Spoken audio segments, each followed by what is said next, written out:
Hello प्यारे बच्चों, तो आज हम सीखने जा रहे हैं डेप्रिसिएशन, जो क्लास 11th के लिए तो खासकर बहुत इंपॉर्टेंट है। लेकिन डेप्रिसिएशन अगर आप समझ रहे हैं कि होता क्या है तो भैया आपके लिए भी बहुत जानना जरूरी है। हिंदी में इसको मूल्यह्रास कहते हैं और ये क्लास 11th का मोस्ट इंपॉर्टेंट अकाउंटेंसी का टॉपिक है। तो मास्टरमाइंड बाबा पर सूरज मालाकार के साथ आप बने रहिए और समझिए डेप्रिसिएशन को। तो बच्चों, डेप्रिसिएशन क्या होता है भाई? सबसे पहला क्वेश्चन, आपके जीवन में जितनी भी संपत्तियां हैं ना, चाहे घर की हैं चाहे बिजनेस की हैं, है तो ये सारा बिजनेस सेंस में। किस सेंस में हम पढ़ रहे हैं? बिजनेस सेंस में। लेकिन आप इसको पर्सनली भी ट्रीट कर सकते हैं। हर एक चीज की वैल्यू डाउन होती है। हर एक चीज का मतलब, अब हर एक चीज से मत लीजिएगा, कुछ खास चीजों पे आइए। जैसे भाई बिजनेस के अंदर जो आपने फर्नीचर लगवाया है, क्या आपने 1 लाख का लगवाया, वो 1 लाख की वैल्यू हमेशा रहेगी? नहीं सर, धीरे धीरे डाउन होगी। तो जो डाउन हो रहा है ना, वही डेप्रिसिएशन है। सर आपने जो मशीन खरीदी है 5 करोड़ की, क्या वो 10 साल बाद भी 5 करोड़ की रहेगी? नहीं सर, हर साल रिड्यूस होगी। समझ आ गया? क्या आपने जो बाइक, टीवी, फ्रिज, कूलर जो भी खरीदा है, क्या उसकी वैल्यू सेम रहने वाली है? नहीं सर, धीरे धीरे डाउन होगी। आपने जो मोबाइल खरीदा, आपने जो कंप्यूटर खरीदा, लैपटॉप खरीदा, क्या उसकी वैल्यू सेम रहेगी? नहीं सर, डाउन होगी। That is the depreciation. समझ में आ गया होगा आपको? तो डेप्रिसिएशन को मैं बोल सकता हूं फॉल और reduce in the value of any fixed assets, लेकिन यहां इंपॉर्टेंट क्वेश्चन बनेगा, बड़े ध्यान से देखिए। तो फॉल और reduce in the value of any fixed assets by any reason. भाई बहुत सारे रीजन होते हैं उसके घटने के, वो भी पढ़ाएंगे आपको बाद में। तो हमने कहा किसी भी रीजन से फिक्स्ड असेट्स की अगर वैल्यू कम होती है दोस्तों, तो उसको क्या बोलिएगा? वो जो जितना वैल्यू रिड्यूस हुआ है वो है डेप्रिसिएशन। भैया फिक्स्ड असेट्स में कौन सा वाला? Only tangible. कौन सा सर? टेंजिबल वाला। टेंजिबल पता है ना, विच कैन बी सीन और टच, जिसको देखा और छुआ जा सकता है, केवल वही वाली। जैसे सर प्लांट एंड मशीनरी, है ना, मशीनरी। लैंड एंड बिल्डिंग, है ना जी। फर्नीचर एंड फिक्चर्स, अच्छा जी। कंप्यूटर्स, बहुत बढ़िया। वैन, फैन, है ना, ये सब आपके बिजनेस के ईटीसी क्या है सर? ओनली क्या है? ये टेंजिबल एसेट्स है। तो भैया इनकी वैल्यू जब भी डाउन होगा तो कह दीजिएगा जितनी वैल्यू डाउन हुई है आप उसे कहेंगे डेप्रिसिएशन। समझ आ गया? ये बिजनेस के लिए आपके एक्सपेंस है। क्या है? एक्सपेंस। मतलब एक्सपेंस आपको पता है कैटेगरी है, असेट्स, लायबिलिटी, कैपिटल, रेवेन्यू और एक्सपेंस। मतलब बिजनेस के लिए लॉस कह लीजिए या एक्सपेंस कह लीजिए, कैटेगरी लॉस वाली यूज करते हैं। समझ आ गया? तो बिजनेस के लिए नुकसान है। और आपको पता है कोई भी चीज को, नुकसान को आप हमेशा क्या करते हो भैया? डेबिट ही तो करते हो। तो हमेशा ये भी डेबिट होता है जब भी आप इसकी एंट्री करते हो। बात समझ में आ रही है? चलिए, यहीं पर एक वर्ड इंपॉर्टेंट आता है, एमोर्टाइजेशन। क्या आता है? Amortisation expense. तो भैया एमोर्टाइजेशन एक्सपेंस क्या होता है? बड़े ध्यान से समझिए। एमोर्टाइज एक्सपेंस देखिए, रिड्यूस और fall in the value of any fixed assets. अरे सर वही तो लिख रहे हो आप सेम, बट इंटेंजिबल ओनली। कौन सा? Intangible only.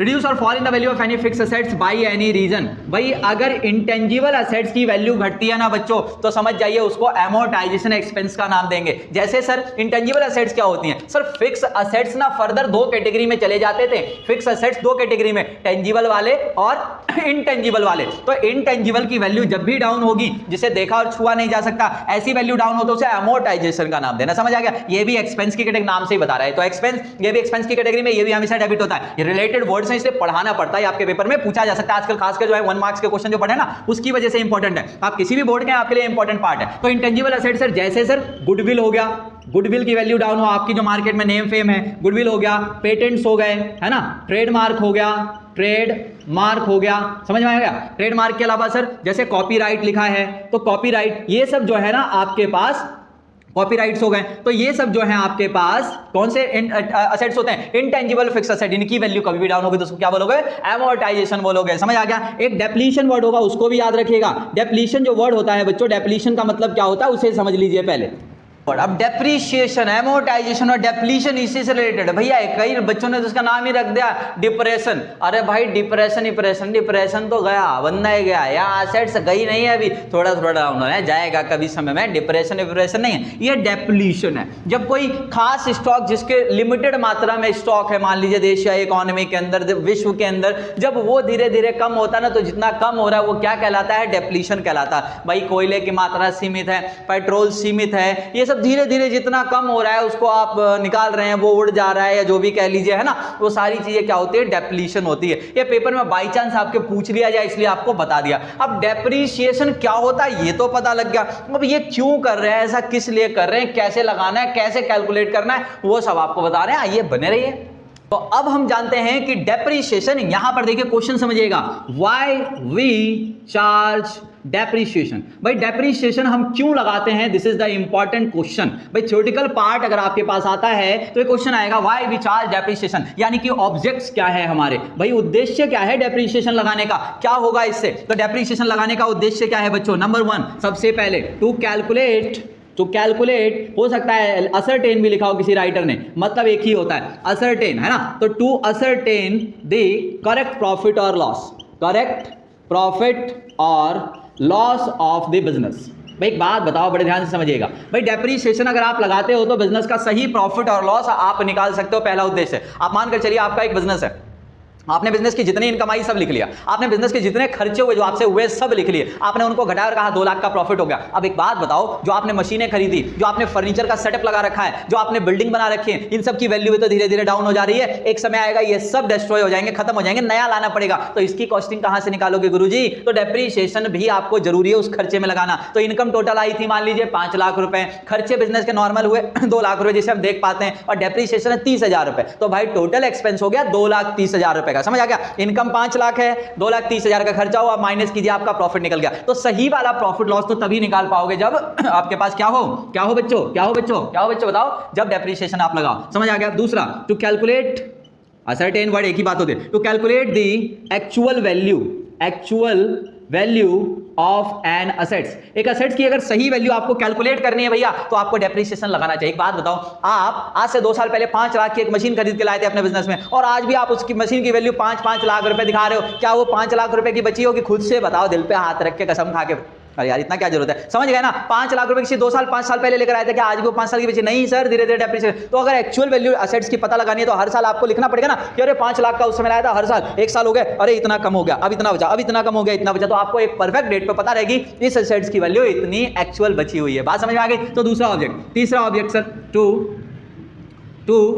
No the actual या correct financial position of the business.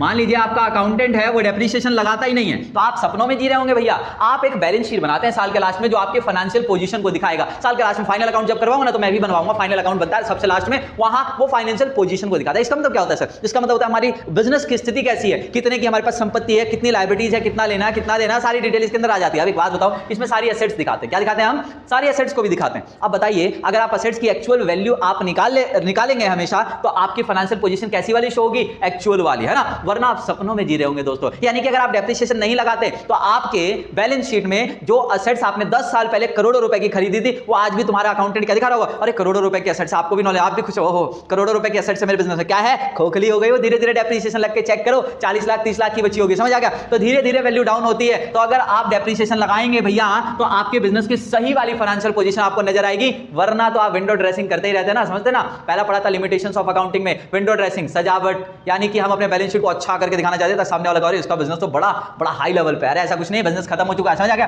तो डेप्रीशिएशन लगाने से आपके बिजनेस की सही फाइनेंशियल पोजीशन आपको पता लगेगी। एंड नेक्स्ट ऑब्जेक्ट हम जानते हैं इसके अंदर जो इंपॉर्टेंट रहेगा, to reduce the burden of income tax. भैया डेप्रीशिएशन लगाने का एक और फायदा निकल के आ गया, भाई आपके इनकम टैक्स का बर्डन ये कम कर देता है। ये क्या है सर? एक बात बताओ, डेप्रीशिएशन नहीं लगाओगे तो अभी बताया था प्रॉफिट आपका ज्यादा आएगा। भैया आपने पूरे साल का इनकम लगाया 5 लाख, खर्चा लगाया विदाउट डेप्रीशिएशन 2 लाख, प्रॉफिट कितने का आ गया? 3 लाख का। अब 3 लाख पे टैक्स भरो। समझ आ गया? क्लियर है? पैसे जाएगा नहीं, 3 लाख पे टैक्स नहीं जाएगा, चिंता मत करो। समझ आ गया? अब अगर डेप्रीशिएशन लगाते हो, मान लो 30,000 और डेप्रीशिएशन मैंने कहा था, तो भाई 5 लाख का इनकम है, खर्चा हो गया 2,30,000 रुपए, तो अब इनकम तो 2,70,000 ही बचा ना। तो 2,70,000 पे जो टैक्स बनेगा आपको पता है ना, वो आपका टैक्स का बर्डन कम कर देगा। भाई 3 लाख पे टैक्स ज्यादा जाएगा या 2 लाख? वैसे जाएगा दोनों पे नहीं, 2,70,000 पे ज्यादा टैक्स बनेगा या 3 लाख पे? सर 3 लाख पे ज्यादा। तो डेप्रीशिएशन लगाने से आपका प्रॉफिट कम हो गया, तो भैया टैक्स का बर्डन भी तो कम हो गया ना। बात समझ में आई? और एक और इंपॉर्टेंट ऑब्जेक्ट लेकर चलते हैं, फिर आगे पढ़ते हैं। तो एक और इंपॉर्टेंट ऑब्जेक्ट है to collect the fund for replacement of assets in future, समझ आ गया। अगर फ्यूचर में आपको असेट्स बदलना पड़े तो अचानक पैसा कहां से आएगा भाई? कोई असेट 10 लाख की मशीन थी आपकी, अचानक जो है खराब हो गई, बेकार हो गई, तो अचानक से आपको दूसरी मशीन लाने में बड़ी दिक्कत आती है, फिर लोन लेना ये वो पड़ जाता है। इससे बढ़िया है ना, हर साल अगर पता है कि 10,000 रुपए डाउन हो रही है तो हर साल 10,000 रुपए के अकाउंट में बचा के चलो, एक फंड इकट्ठा हो जाएगा और जैसी मशीन खराब हो एक नई मशीन आ गई आपके पास। ये प्लानिंग बेहतर है ना। तो ये सारे ऑब्जेक्ट्स हैं जो डेप्रिसिएशन लगाने के लिए आपको बताते हैं, मोटिवेट करते हैं कि भाई डेप्रिसिएशन लगाना बहुत जरूरी है। तो आगे चलते हैं, नेक्स्ट टॉपिक इसमें क्या है वो भी पढ़ते हैं। तो प्यारे दोस्तों, तो आइए अगला टॉपिक है मेथड्स ऑफ चार्जिंग डेप्रिसिएशन। भाई डेप्रिसिएशन लगाने के कौन कौन से वाले मेथड है सर? मेथड तो कई होते हैं, लेकिन आपके कोर्स में और जो मेन इंपॉर्टेंट मेथड है सर वो दो है। एक है सर एसएलएम। कौन है सर? एसएलएम। एसएलएम क्या होता है सर? सलमान खान? अरे नहीं भैया, इसका फुल फॉर्म है straight line method. Straight line method, इसका दूसरा नाम भी कई राइटर्स ने दूसरा नाम यूज करेंगे, वो कहेंगे भैया फिक्स्ड इंस्टॉलमेंट वाला मेथड, यानी कि फिक्स्ड इंस्टॉलमेंट मेथड। और भैया इसी का कई लोग दूसरा नाम, तीसरा नाम बताएंगे ओरिजिनल कॉस्ट मेथड। लो भाई, एक मेथड है एसएलएम जिसके 3 नाम है, ये ध्यान रखना, सही है। तो एक मेथड ये वाला हो गया, पहला वाला। और भाई दूसरा वाला मेथड है हमारे पास WDV। क्या नाम है भैया मेथड का? WDV नाम है ना। WBV मत लिख देना भाई, DV है, सही है। आइए तो देखिए WDV क्या होता है भाई? Return down value method. Return down value method. Return down value method क्या सर इसके भी दूसरे नाम होंगे? बिल्कुल है भैया, इसका है रिड्यूसिंग बैलेंस मेथड। और एक और नाम है इसका सर डिमिनिशिंग, है ना, diminishing value method. Diminishing value method भी नाम है इसका। मतलब सर एक ही मेथड के 3 नाम है भैया, ये ध्यान में रखने वाला। सर होता क्या है इसका मतलब क्या? अरे बताएंगे। डेप्रिसिएशन लगाने का मैंने कहा 2 मेथड है जो हमें यूज करना है, एसएलएम है और WDV है, जिनके ये नाम है। आइए एसएलएम और WDV में फर्क क्या है वो भी आपको समझा देते हैं, यहीं पर लगे हाथ। बड़े ध्यान से देखिए भैया, जो डेप्रिसिएशन होता है ना बच्चों, ध्यान से समझिएगा। जैसे इलेक्ट्रॉनिक आइटम्स पे आप जानेंगे ना कि इलेक्ट्रॉनिक्स आइटम की वैल्यू कितनी डाउन होती है, तो आपको बता दें नॉलेज के लिए, सालाना कहा जाता है 50% खत्म। यानी कि आप कोई 5 लाख का लैपटॉप लाए तो भैया 1 साल अगर आपने उसको रख लिया ना तो 2.5 लाख सीधी वैल्यू डाउन है सीधा उसमें 50% सालाना का डेप्रिसिएशन है। ठीक है, तो डेप्रिसिएशन जो रेट होते हैं ना वो अलग अलग चीजों पे अलग अलग होते हैं। लकड़ियों के सामान पे अलग होगा, कई मशीन है उन पे अलग होगा, गाड़ियों पे अलग होगा, ऐसे इलेक्ट्रॉनिक आइटम्स मैंने बताया आपके अलग है, तो अलग अलग चीजें होती है। बड़े ध्यान से समझिए। अब बड़े ध्यान से समझिए दोनों मेथड में डिफरेंस क्या है, ठीक है, बड़े ध्यान से समझिएगा। जैसे मान लीजिए हमने कोई एसेट्स खरीदी है 1 लाख रुपए की, कितने की खरीदी? बड़े ध्यान से समझ लेना भाई, मशीन की कॉस्ट है 1 लाख रुपए, समझ आ गया। बोला भाई सालाना 10% पर एनम इस पे जो है डेप्रिसिएशन लगाना है। डेप्रिसिएशन कितना लगाना है बच्चों? 10% पर एनम। पर एनम का मतलब सालाना, 10% घटेगा सालाना। बड़े ध्यान से समझ लीजिए। चलिए जी, बहुत अच्छी बात है। अब मान लीजिए कि साल हमारा खत्म होता है वो 31 मार्च। बड़े ध्यान से समझ लेना, बड़े ध्यान से देखो। पहला साल कितने की मशीन बेटा? 1 लाख रुपए की। बड़े ध्यान से समझो, पहले साल की बात कर रहा हूं। पहला साल यहां भी लिख दिया मैंने, 1 लाख रुपए की मशीन है, ज्यादा बर्डन नहीं डालूंगा। बड़े ध्यान से समझिए, 1 लाख रुपए की मशीन है भाई, पहले साल में यूज किया आपने, पहले साल में डेप्रिसिएशन लगाया इसके ऊपर 10%। कितना लगाया आपने? 10%। भाई 1 लाख का 10%, देखो ऐसे लगाते हैं, बड़े ध्यान से समझ लेना। 1 लाख का 10%, 10/100, इसका मतलब होता है पूरे साल का। अगर आपने ऐसे लिखा है 1 लाख गुणे में 10/100 मतलब पूरे साल का, तो भैया कितना डेप्रिसिएशन हो गया? 10,000। कितना हो गया? 10,000। कितना बचा? ये 90,000। कितना बचा अगले साल के लिए? 90,000 रुपए। समझ में आ रहा है? अच्छा ठीक है, यहां देखो depreciation at the rate 10% per annum, वही डेप्रिसिएशन हम लगा रहे हैं। बड़े ध्यान से समझिए, है ना। कितना सर? वही 1 लाख का 10%, 10,000 रुपए डेप्रिसिएशन हो गया पूरे साल का। भाई अगले साल का सर दोनों में तो सेम ही है। अरे अगला वाला देखो ना, तभी तो मजा आएगा। देखो सेकेंड ईयर के शुरू में आपकी वैल्यू कितनी है मशीनों की? भाई दोनों मेथड से देखो, इसमें भी 90 की, उसमें भी 90 की, लेकिन दोनों में क्या फर्क है? बड़े ध्यान से देखो, यहां मैं डेप्रिसिएशन लगा रहा हूं सेकेंड ईयर में डेप्रिसिएशन। अब डेप्रिसिएशन यहां पर जब लगाऊंगा तो अभी भी मैं इसे 1 लाख पे लगाऊंगा, ध्यान रखना। 1 लाख का 10%, वही पूरे साल का 10,000 रुपए।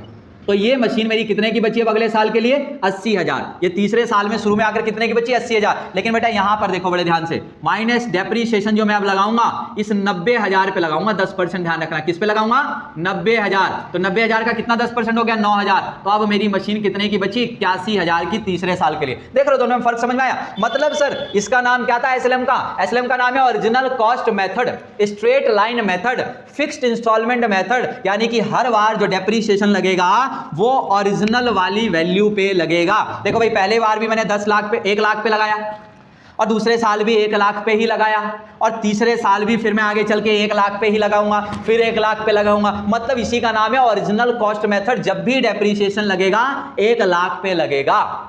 सर दूसरे वाले में क्या फर्क है? फिर दूसरे वाले में आप देखिए, जब भी डेप्रिसिएशन लगेगा बचे हुए वैल्यू पे लगेगा। किस पे लगेगा? बचे हुए वैल्यू पे। देखो पहली बार तो 1 लाख का खरीदा, 1 लाख पे 10%, 90,000 का। अगले साल देखो इस 90,000 का 10% लगा, 9,000 रुपए। अब अगले बार इसे 81,000 पे लगेगा, इसमें 8100 रुपए। तो दोनों में आपने डेप्रिसिएशन लगाने का तरीका समझ में आया। इसमें हर साल इस वैल्यू पे लगेगा, खरीदी हुई वैल्यू पे, और WDV return down value method में हर बार डेप्रिसिएशन किस पे लगेगा? बचे हुए मूल्य पे लगेगा।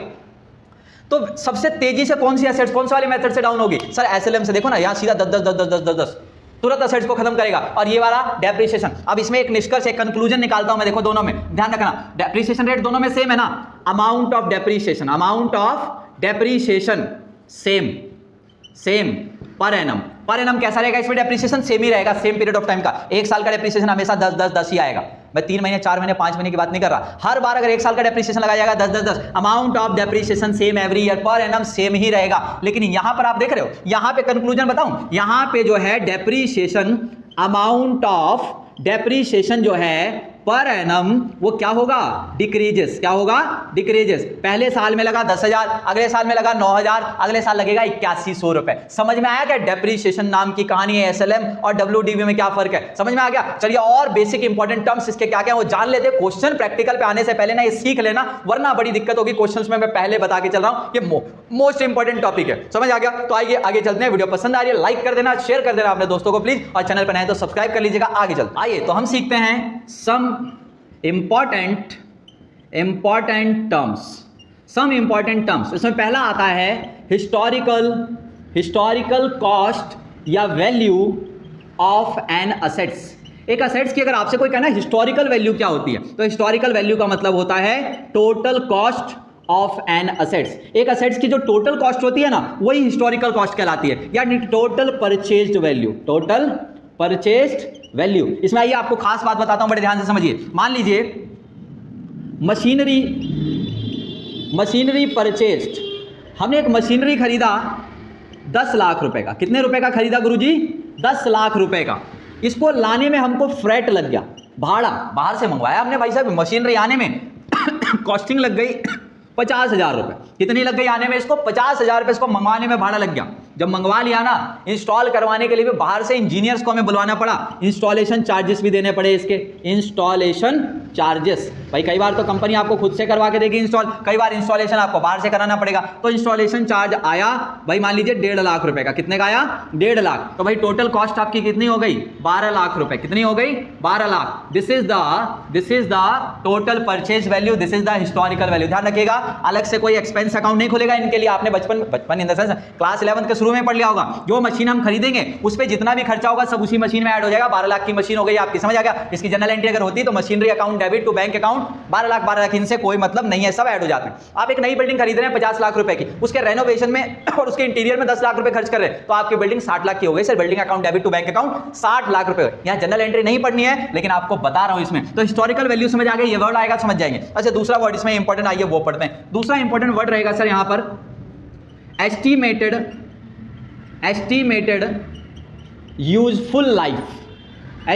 Useful life of an assets. एक असेट्स की एस्टिमेटेड यूजफुल लाइफ क्या होती है? आपने कभी बाइक खरीदा होगा आपके घर में किसी ने, तो क्या उसमें बोलते हैं 15 साल तक ये बाइक चलेगी। भाई एक कार खरीदी 15 साल तक चलेगी। आपने CNG वाली कार खरीदी 10 साल तक इसकी लाइफ है, वो क्या है? Estimated useful life. इसके बाद खत्म, इसको आपको हटानी पड़ेगी, है ना? तो एस्टिमेटेड यूजफुल लाइफ होती है period for which N assets working properly. सही बात है, उस पीरियड को कहते हैं हम लोग एस्टिमेटेड यूजफुल लाइफ, जितने असेट्स को प्रॉपरली वर्क करेगी, काम करेगी, उसके बाद उससे काम लेना पॉसिबल नहीं होगा। एंड तीसरा जो आपके पास है इंपॉर्टेंट टर्म आ जाता है सर, वो आ जाती है स्क्रैप वैल्यू। क्या आ जाती है? Scrap value of an assets. एक असेट्स की स्क्रैप वैल्यू क्या होती है? कवाड़ी रेट का मतलब है कि उसकी एस्टिमेटेड यूजफुल लाइफ जब खत्म हो जाएगी, 15 साल, 10 साल, 5 साल, हर एक असेट्स की अलग, जब जहां चलाएंगे ना वो आपको बता देंगे, एक्सपीरियंस मैनेजर्स बता देंगे कि ये इतने साल तक मशीन सही से चलती है, बाद में इससे काम लेना पॉसिबल नहीं होता। तो सेलिंग अमाउंट कह सकते हो, सेलिंग अमाउंट ऑफ